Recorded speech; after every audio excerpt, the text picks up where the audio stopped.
जाट बनिए का गुरु कैसे कहलाया। दोस्तों, बहुत समय पहले की बात है। एक जंगल के पास में एक गांव था। उस गांव में एक जाट परिवार रहता था। वह जाट सुबह जल्दी उठता और उस जंगल में जाकर सूखी लकड़ियां काटता और बैलगाड़ी में रखकर पास ही में शहर में बेचकर आता। यही उसके रोजाना का काम था। फिर एक दिन की बात है, रोज की तरह जाट अपनी बैलगाड़ी लेकर जंगल में गया और सूखी हुई लकड़ियां काटी और गाड़ी में रखकर उन लकड़ियों को बेचने के लिए चल दिया। जब जाट शहर में पहुंचा तो वहां पर उसकी मुलाकात एक बनिए से हुई। बनिए ने पूछा, चौधरी तुम्हारी गाड़ी का क्या मोल है। जाट ने कहा, एक ही मोल है, ज्यादा झकझकबाजी नहीं करना, पूरे 1000 रुपए लूंगा। बनिए ने कहा, चौधरी तुम्हारी जुबान सर आंखों पर, तुमने कहा 1000 रुपए लूंगा तो मैं तुम्हें गाड़ी के 1000 रुपए ही दूंगा। चलो अब जल्दी से गाड़ी को मेरी हवेली पर ले चलो, यहाँ से हवेली थोड़ी ही दूर है। जाट बनिए के साथ उसकी हवेली पर गया और वहां जाकर अपनी गाड़ी को खाली कर दिया। फिर बनिए ने उसे राजी खुशी 1000 रुपए पकड़ा दिए। लेकिन जाट जब बैलों को जोत कर गाड़ी वापस ले जाने लगा तो बनिए ने उसे धमकाकर कहा, खबरदार चौधरी, जो गाड़ी और बैलों को हाथ भी लगाया तो मैंने गाड़ी और बैलों का मुंह मांगा मोल तुम्हें चुकाया है। अब यह गाड़ी और बैल मेरे हैं।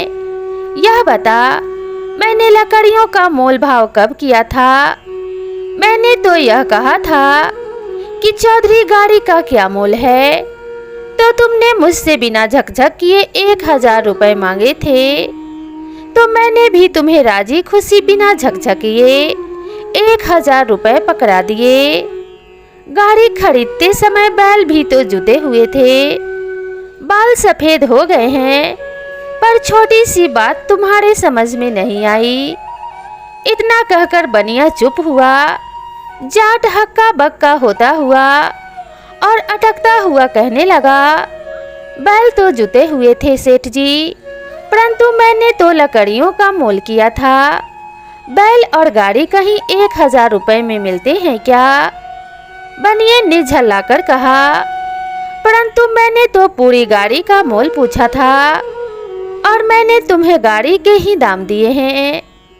गाड़ी 1000 रुपए में आती है या नहीं, यह तो तू ही जाने। अब भले आदमी तू यह बता, मर्द की जुबान एक होती है या दो। चुपचाप यहाँ से चलता बन, वरना यहाँ से धक्के खाकर जाएगा। मेरी हवेली में किसी तरह का झगड़ा झमेला किया तो ठीक नहीं होगा। बेचारे जाट को बनिए ने तो बातों के जाल में फंसा लिया था। गाड़ी और बैलों को यूं ही छोड़ते हुए जाट के कलेजे में आग लग रही थी, मगर उसका कुछ भी जोर नहीं चला। जाट ने वहां पर खूब हाथ जोड़ी, पैरों में गिर पड़ा, पैरों में पगड़ी रखी, मगर बनिया टस से मस ना हुआ। फिर जाट हाथ जोड़कर कहने लगा, मेरे समझने में भूल हो गई सेठ जी, मैंने तो लकड़ियों का मोल किया था। आप तो बड़े आदमी हो, छोटों को माफ कर दो। मैं तो अनपढ़ गंवार पसीना बहाने वाला गरीब आदमी हूँ। मेरी समझ में भला शब्दों की लाग लपेट कैसे आते। मगर बनिया अपनी जुबान पर अड़ा रहा और जाट को भी भाषण देने लगा कि चौधरी, दुनिया में जुबान का ही तो जोर है। जुबान से ही बरकत होती है। जुबान से पलट जाए वह आदमी ही क्या, यह तो गाड़ी और बैल है। जुबान के भरोसे तो लाखों का लेन देन होता है। यदि तेरे जैसे पल पल में अपनी जुबान पलटने लगे तो दुनिया का क्या होगा। जाट की जब एक न चलती दिखी तो बड़ी मुश्किल से हवेली के बाहर आ सका और चुपचाप गीली आंखों से और लड़खड़ाते पैरों से अपने घर पर आ गया। तो उसके बेटों ने पूछा, बाबा गाड़ी और बैल कहाँ है? क्या रास्ते में ही गाड़ी खराब हो गई है? जाट की बनिए के सामने तो एक न चली, मगर अपने लड़कों पर गुस्सा बरसाते हुए बोला, गाड़ी और बैल तो ठिकाने लग गए हैं, तुमसे कुछ बनता हो तो तुम करो। मुझे तो उस बदमाश बनिए ने बोलने भी नहीं दिया। शहर से घर तक पैर रगड़ते रगड़ते आया हूँ। बनिए ने जो मेरे साथ किया है, उसी के कारण आज मेरा कलेजा जल रहा है। बनिए ने मेरे साथ बहुत बड़ा छल किया है। फिर जाट ने अपनी एक एक बात अपने बेटों को बताई और कहा कि मैंने तो बनिए से बहुत मिन्नतें की, हाथ पांव जोड़े, उसके पैरों में पगड़ी तक रख दी, तो भी उसने बार बार एक ही बात की कि आदमी की जुबान एक होती है। अगर आदमी यूं जुबान बदलने लगे तो दुनिया का सारा धंधा ही चौपट हो जाए। मुझे तो उस चालाक बनिए ने बोलने तक नहीं दिया। जाट के बेटों ने सारी बातें सुनी तो उनके तन मन में आग लग गई। जाट के बड़े बेटे ने कहा, चलो बाबा, मुझे उस बनिए की हवेली पर ले चलो, या तो उसे मारूंगा या खुद मर जाऊंगा। मजाक थोड़ी है जो रास्ते चलते बैलगाड़ी हथिया ली। सबसे छोटा बेटा कुछ और ही सोच रहा था। उसने कहा, तुम कहीं नहीं जाओगे, मैं अकेला ही उससे निपट लूंगा, तुम चिंता मत करो।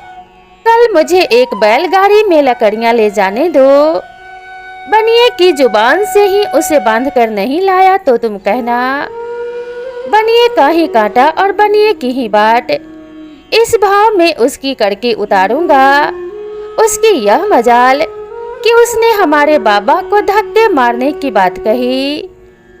जाट का छोटा बेटा बड़ा होशियार था और यह बात सारे घर वाले अच्छी तरह से जानते थे कि यह अपनी कही हुई बात को जरूर पूरी करेगा। दूसरे दिन वह लड़का दूसरी बैलगाड़ी जोतकर और उसमें लकड़ियां भरकर शहर के उसी चौक पर जाकर खड़ा हो गया जहां पर पिछले दिन उसका बाबा लकड़ियां सहित गाड़ी लेकर खड़ा हुआ था। जाट ने अपने बेटे को बनिए के बारे में सारे निशान पते बता दिए थे। उधर बनिए को भी कल का सौदा खूब फला फूला था, इसलिए उस लालच में वह आज भी उसी जगह पर जा पहुंचा।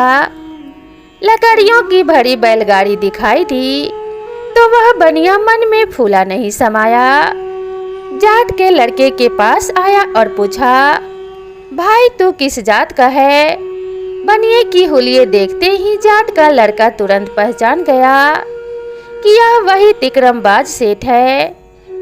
फिर वह कहने लगा, सेठ मैं तो जाट हूँ। फिर बनिए ने आदतन पूछा कि क्या तेरी यह गाड़ी बिकाऊ है? लड़के ने कहा, इसमें पूछने की क्या बात है, गाड़ी तो यहाँ बेचने के लिए ही लाया हूँ। बनिए के तो बात पूरी रास लगी पड़ी थी। उसने गाड़ी शब्द पर जोर देकर पूछा, तू एक ही बार में मोल बता दे। सेठ बोला, गाड़ी का क्या लेगा, सौदेबाजी का काम मत रखना। जाट के लड़के ने कहा कि सेठ जी फालतू की सौदेबाजी में रखा ही क्या है, आखिर आदमी को भी तो देखा जाता है। मैं भी एक ही मोल बता दूं कि इस गाड़ी के 2 मुट्ठी पैसे लूंगा, सौदा जमता हो तो बता दो। बनिए ने जाट के लड़के की बात सुनी तो सोचने लगा कि यह लड़का तो कल वाले बाबा से भी बड़ा भोला है। मुट्ठी का क्या है, मुट्ठी में तो 1 पैसा भी बंद करके ले आए और 2 पैसा भी बंद करके ले आए। आज तो बढ़िया गवार फंसा है। फिर भी बनिए ने ऊपर के मन से कहा कि देख भाई, गाड़ी के दाम तो तूने बहुत मांग लिए, पर सवेरे सवेरे भगवान की बेला में कौन झगड़ा करे। मुझे सब मंजूर है। अब चलो मेरे हवेली पर, इस गाड़ी के 2 मुट्ठी पैसे तेरे हुए। जाट के लड़के ने मन ही मन खुश होते हुए सोचा कि बनिया आज तो खूब फंसा है। जीवन में लकड़ियां खरीदना ना भुला दूं, तो मैंने भी मेरी माँ का दूध नहीं पिया। बनिया और जाट का लड़का हवेली पर पहुँचे तो बनिया कहने लगा, बोहनी का समय है, पहले तेरे दाम पल्ले बांध ले, फिर गाड़ी खोलना। यह कहते कहते बनिया हवेली के अंदर घुसा और दोनों मुट्ठियों में एक एक पैसा बंद करके ले आया। फिर जाट के लड़के के सामने आकर कहने लगा, ले पहले यह दाम ले ले, खटर पटर बाद में करना। बनिया पैसा देने के लिए मुट्ठी खोलने ही वाला था कि जाट के लड़के ने लपक कर उसके हाथ पकड़ लिए और कमर में घुसी हुई धारदार कुल्हाड़ी निकाली और बोला, सेठ जी पैसे मुट्ठी से नीचे मत गिराना, यह मुट्ठी में ही रहेंगे। आज ही कब्जे में आए हो। लकड़ियों के नाम पर बैल और गाड़ी भी अगर साथ बिकते हैं तो पैसों के साथ तुम्हारी मुट्ठियां भी कटेंगी। इतना कहकर जाट के लड़के ने बनिया की कलाई पर कुल्हाड़ी को टिका दिया। बनिया तो सूखे हुए पत्ते की तरह थर थर कांपने लगा और चिल्लाने भी लगा और जोर जोर से रोते हुए कहने लगा, छोड़ दे चौधरी, मैं तेरा गुनहगार हूँ।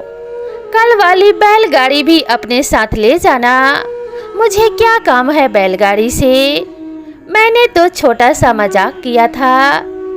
जाट के लड़के ने भी बनिए की कलाई मजबूती से पकड़ी हुई थी और उसे मरोड़ता हुआ कहने लगा, कल मेरे बाबा ने हाथ जोड़े, पैरों में पगड़ी तक रख दी, लेकिन तुम्हारा दिल नहीं पसीजा। अब तुम मर्द होकर भी जुबान कैसे बदलते हो? मर्द की तो एक ही जुबान होती है और जुबान से तो लाखों का धंधा होता है। तुमने 2 मुट्ठी पैसे की जुबान की थी या नहीं, बोलो। अब सेठ ने फिर हाँ करने में ही अपनी भलाई समझी। फिर कहने लगा, जुबान तो की थी, मगर पैसों के साथ कलाई काटने का मुझे ध्यान नहीं था। अब तू तो जो कहेगा मैं वही करने को तैयार हूँ, बस मेरी कलाई छोड़ दे। जाट का बेटा बनिए की नकल करता हुआ कहने लगा, तुम्हें क्यों ध्यान रहेगा? एक कमजोर आदमी की बैलगाड़ी छीनते समय तो तुम्हें पूरा ध्यान था। अगर आज तुम्हें छठी का दूध याद नहीं दिलाया तो मेरी जात पर जूती। इतना कहकर जाट के लड़के ने फिर बनिए की कलाई पर कुल्हाड़ी थोड़ी सी रगड़ मारी। सेठ तो बलि के बकरे की तरह कांपने लगा और कहने लगा, गाड़ी के ऊपर से और 2000 रुपए देता हूँ, बस मेरी कलाई छोड़ दे।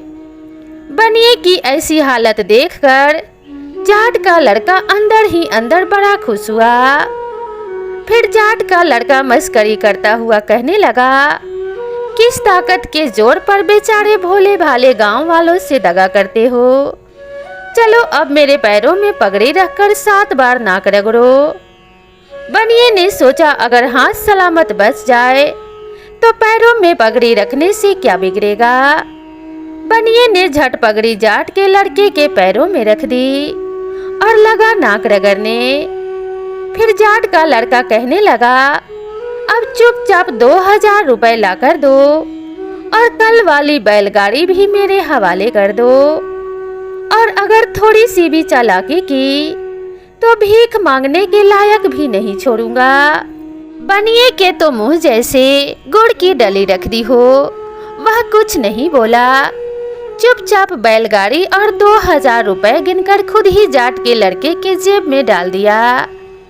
जाट का लड़का हंसता हुआ अपने गांव की तरफ निकल गया, मगर बनिए की समझ में आ गया कि उसका भी कोई गुरु हो सकता है। दोस्तों, इस तरह जाट बनिए का गुरु बना। तो वीडियो पसंद आई हो तो वीडियो को एक लाइक जरूर करें और ऐसे ही नई नई कहानियों के लिए मेरे चैनल को सब्सक्राइब करना ना भूलें। तो दोस्तों, मिलते हैं इसी तरह की नई और ज्ञानवर्धक कहानी के साथ। तब तक के लिए नमस्कार।